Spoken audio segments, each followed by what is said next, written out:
Hey, I am coming to talk to you guys quickly about getting a revision on my bariatric surgery. So very quickly, in 2006, I was 466 pounds.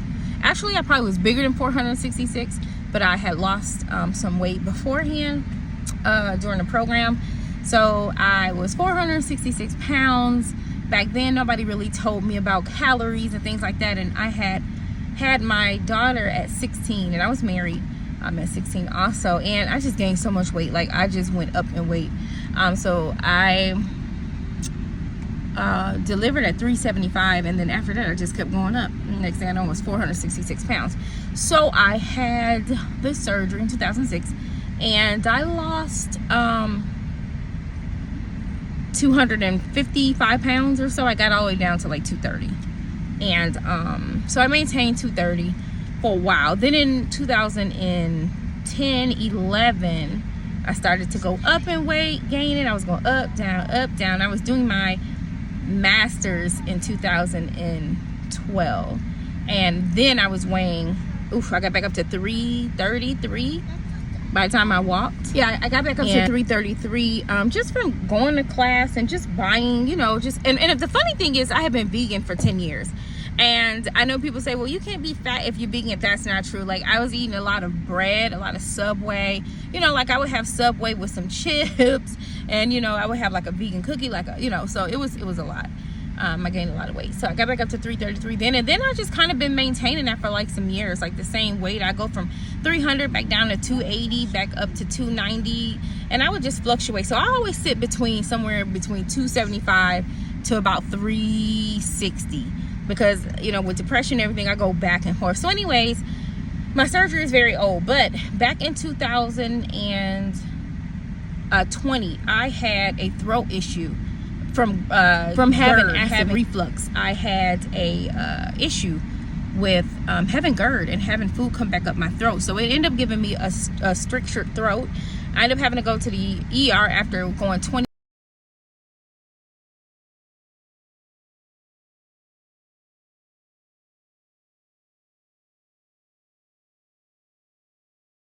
Seems like whenever you're recording, somebody just want to interrupt you all of a sudden. Okay, so yeah, so as I was saying, I had that issue going on, and I didn't eat for 28 days, and then I ended up not being able to drink for 7 days, and that's when I had to go to the ER. So they kept me for 2 days, and I was able to, they even wrote anorexia. I'm like, as big as I am, but it was funny because it was just the fact that they thought I was purposely starving myself, but they did figure out the problem. Long story. I'd have to come back with another video for that. And I lost 33 pounds at that time in 1 month.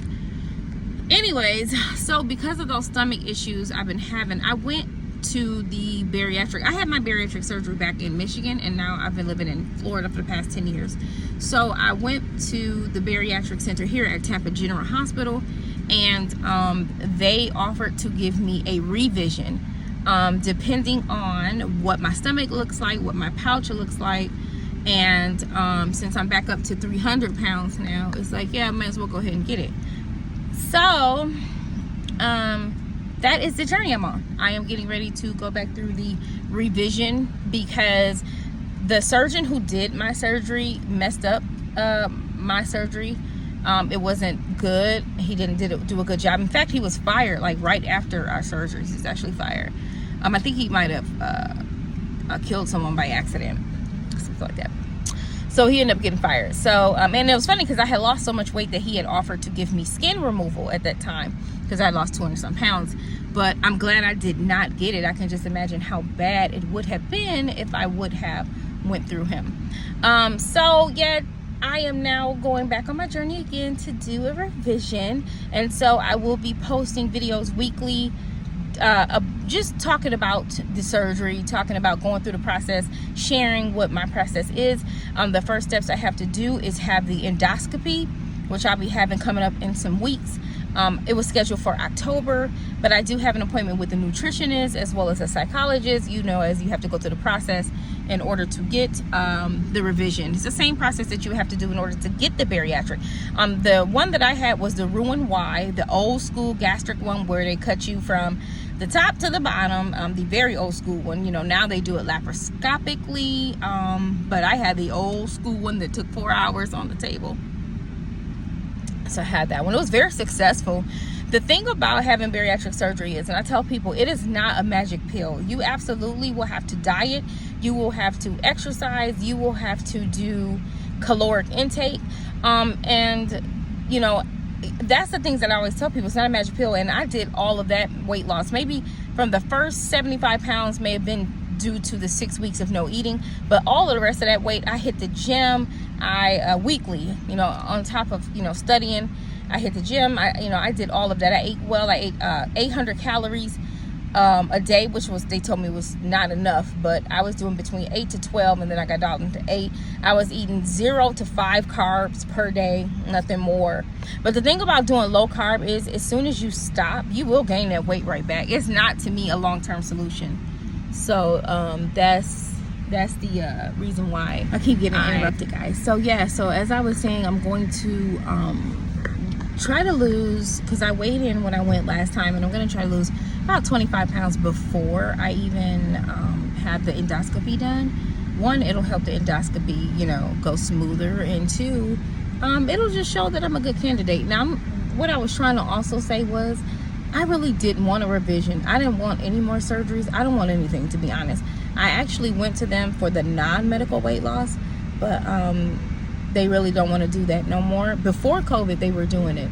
After COVID, when I went back, they was like, oh, we're not offering non-medical anymore.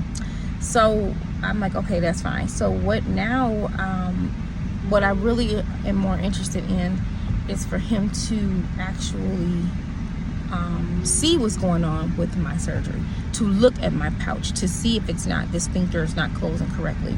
Because if it's not, then a revision will be needed anyways, not for weight loss purposes, but just for medical purposes. And so that will be why I would go ahead and have it anyway. So I decided to, I said, you know what, I'm gonna just go ahead and go through the process, you know. So that is it. If you want to follow my revision surgery story and journey and weight loss journey, then just give me a like, follow, and subscribe. And I will talk to you guys in the next video.